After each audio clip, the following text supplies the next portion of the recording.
Ցանկացած իշխանություն գնահատվում է իր արդյունքներով։ Իսկ արդյունքները հետևյալն են.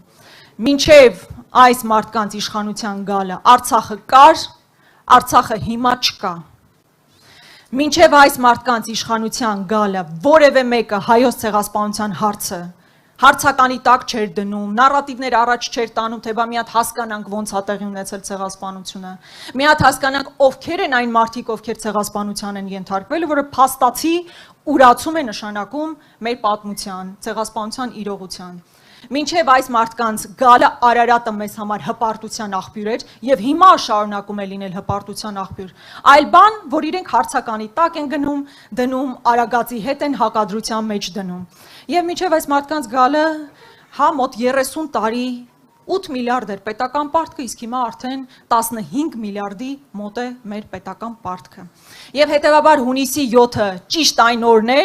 որ մեզանից յուրաքանչյուրը պետք է գնահատական տա այդ արդյունքների, այն ամբողջ ողբերգությանը, որ տեղի է ունեցել մեզ հետ։ Այս օրերին այն ծավալի ագրեսիան, որ իրականացվում է իշխանության կողմից, հասկանալի է, որովհետև ուրիշ բան չունեն առաջարկելու։ Բայց ես ուզում եմ, որ մեր քաղաքացիները համբերատարությամբ լցվեն առաջիկա օրերին, որովհետև հիստերիաները միայն գնալով ավելանալու են, եւ ուղղակի գնան եւ իրենց վճռական արձագանքը տան այս իշխանությունների այս տարիների վարած քաղաքականության ու ողբերգություններին, որ իրենք բերել են մեզ բոլորիս։